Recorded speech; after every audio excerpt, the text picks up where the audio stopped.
look at all the lonely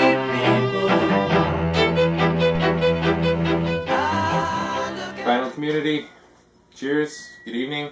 It's LJ, and I'm back to answer Jonas's 3 questions, his new thread. Jonas, these were really good questions. They really made me think, and even just going through them and even talking to my wife and trying to get her opinions and thinking, and you know, how could I best answer these? I don't want to make a super long video, so I'm going to get right on with it. The first question was, what 3 records, and I'm sorry if I don't get these perfect, I didn't write them down, but what 3 records would you give to somebody, a smaller child, a younger child, to kind of get them started, get them on their way, and get them listening? This was really difficult. My first instinct is to just want to tell them what to listen to, but nobody does that. None of us found ourselves where we are, you know, by anybody saying, listen to this, listen to that, or giving us this list. And you got to find your own way, right? And how do you do that? And for me, jazz, R&B, rock, metal, and even Latin music. I've been all the way through merengue and salsa and things like that, and usually because I get bored with one genre and kind of take off into something else, or who the hell knows how it happens, or it's a recommendation, but whatever. But just to pick 3 was really tough, but I started with the Beatles' Revolver, and you know what? It's not my favorite Beatles album. That title belongs to Rubber Soul, but I started with this because for me, for younger ears, for easier ears, it's not crazy and hard, and I struggled with things like Kiss or whatever, and then I thought maybe that's what I want somebody younger to listen to. But the reason I picked Revolver is Revolver has great pop sensibilities, like Good Day, Sunshine, or something a little harder but not crazy, like Got to Get You Into My Life, but also moodier, darker things like Eleanor Rigby, of course, is from this, and that's a brilliant song.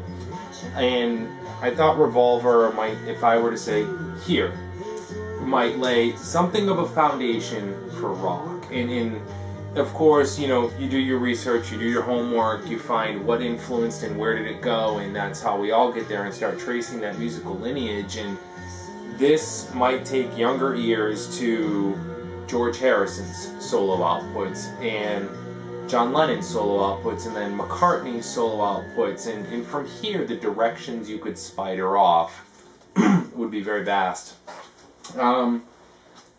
Also, I had to pick something R&B, and what I chose was Stevie Wonder's Talking Book. I really love Stevie's 70s outputs once he broke away from Motown and was able to do his own thing.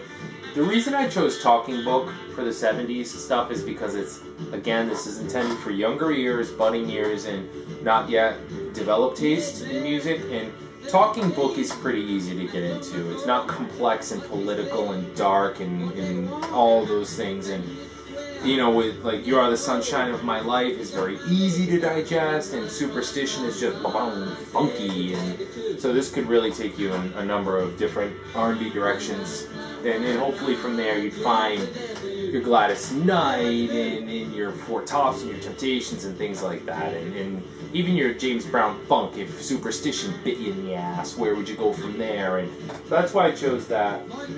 And then I chose something very easy on the ears, and something I fell in love with as a kid, you know, 5, 6 years old, was Culture Club's Kissing to Be Clever.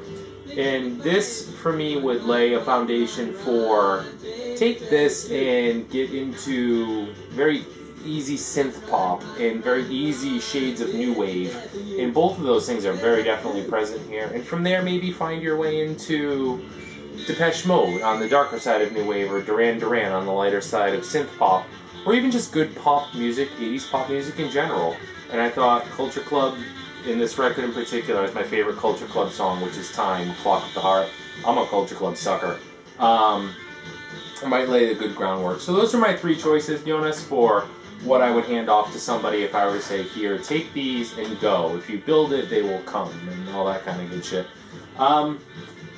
3 records that I held up 4 fingers. 3 records that represent your parents' My mother is directly responsible for getting me involved in R&B and Motown and that 60s, 70s sound, and I love it.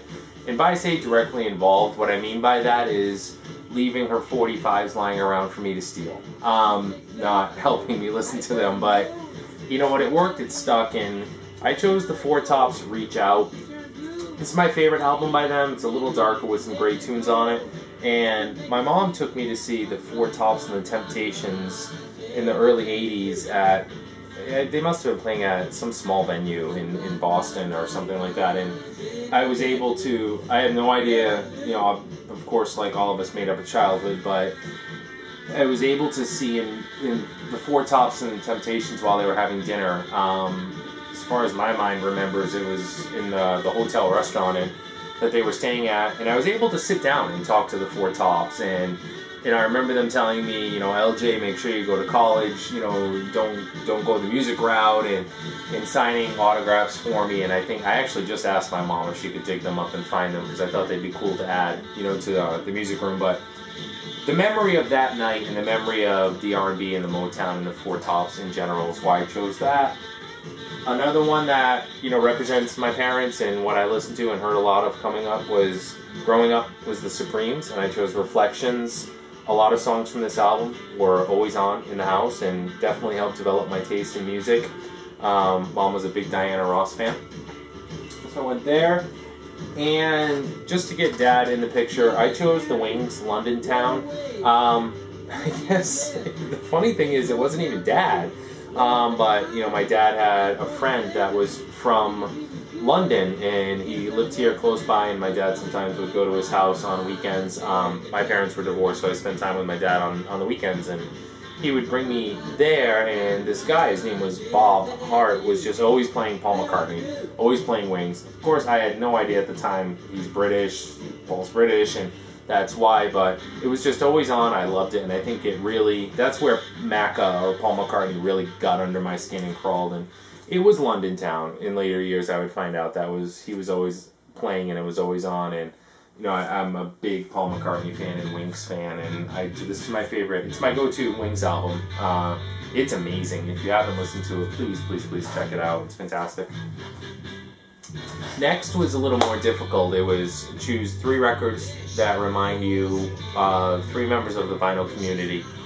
You know, I don't want to alienate anybody. I watch a lot of your videos, you know, no question about it. Lead 995 Zeppelin, Mr. Hall of Fame, sometimes Jeff, and Glass Orchid, Andreas, Christian Thunder. Sideburns are getting nuts. You know, I watch a lot of them, so to pick 3 is not to isolate anyone, and Jonas, you knew this was a hard question. So, you know, maybe there'll be more, but it was kind of like Big Star's question, right? Choose 26 records. You're out of your mind. Look behind you. It's not possible. But, you know, you do it, and you go from there, and more threads come. So, you know what? I'm going to start with... And Jonas, I'm going to start with you, actually. You know, as records that represent members of the vinyl community. And to be honest, Jonas, I was going to start with Dennis Wilson's Pacific Ocean Blue, and it was because of your recommendations that I picked this up. And I was thinking, well, there's a lot of recommendations, so maybe that's not a great reason. And maybe a better answer would be, and again, Jonas, would be this one, and that's Crosby, Stills, Nash & Young's Four-Way Street. The reason I chose this is I actually already owned this record. I had picked it up, and like a lot of them, there's just not enough hours in the day. After work, and then the time you get to listen to them at night, maybe an hour or 2. But Jonas, what you did with this was, by watching you say how fantastic it was, it reminded me, shit, I just bought that record like a week ago, and it made me take it off the shelf and listen to it. And I appreciated it for that. And as you said, it was an amazing record. So, you know, and that's why this one, for me, reminds me of you. And that sounds ridiculous, but it made me get it off the shelf and listen to it. And for that, I'm grateful. And then find my way to other things. I had overlooked Stephen Stills, and that was great. That kind of thing. Next is Derek Vaughan, and for that, Miles Davis, Bitches Brew. Probably one of my wife's least favorite records, and I know it's just because she doesn't get it just yet. And that would be the same as right here. Take this and go with it. it's just too complicated. It's too complex to start with. You could find your way there, and I can appreciate that. And why Derek is because, man, if you've heard it, you know it's legendary. It's an amazing album, and like Derek, man, it's just colorful, and it's got so much going on, so many different sounds, so many different tastes. There's jazz fusion, okay, yeah, simple if you have to stick it in a section, but it's just so much more than that, and Derek's collection is so much more than that. Damn, Derek, I mean, it just Amandul and this, that, and the other thing, and then Pink Floyd, and then it's just, it's eclectic, it's everywhere, and every last bit of it, every last note is phenomenal, and that's why I would say, for me, Bitches Brew from Miles Davis, you know, is towards Derek in the vinyl community and represents him, for me. Derek, you may say I'm completely wrong. And the last one, and I'm going to try to have this be it so you can watch some other responses from people, is going to be for Rob in Boston, Pancakes, and Zeppelin's first album. I just went here. I could have chose any Zeppelin album. I know Zeppelin is Rob's favorite band, and they're a great band. There's a lot of great stuff here. Some of it cliche while I was growing up, digging in later years it got better. But the reason I chose this and the reason I chose Rob is because it seems like, and I know Rob gets down on himself sometimes for this, everywhere you go there's a comment from Rob, or every album I'll show in a video, Rob has a story about having been to a concert from that band way back in the day, and what that for me is and why this represents Rob is Rob's just the embodiment of a lifetime of enjoyment of music and the stories that go with it and the memories that go with it to back it. And there's a lot of value in that, and that's somewhere that to some degree I can see myself going. And you know, much like I think Rob is sometimes, it's you're always telling those stories, and do they really mean anything to anyone but me? And brother, they do, believe me. To the point where now sometimes I look forward to saying, look at this record, and I look forward to Rob's commenting, saw them on June 1st, 1971 at Cape Cod Melody Tent in Cape Cod, Massachusetts, where this band opened up for them. Here's my ticket stub, and that's just cool stuff. I mean, if you're really into and dig music, those are great memories and great stories to be able to tell, and seeing somebody's video wakes up that memory, and it's a lifetime commitment, and that's cool, and I like that. And Rob, that's why this one, you know, it represents you for me. Jonas, everybody, that's it. Those are my answers. I hope you liked them. I hope they made sense. If they didn't, too damn bad. But they did to me, and that's all I got to say. You know, again, thanks for watching. Hopefully you liked it, and I really hope I didn't offend or leave anybody out again. I watch a lot of videos, and I love all you guys. You guys are amazing. Take care. Ciao.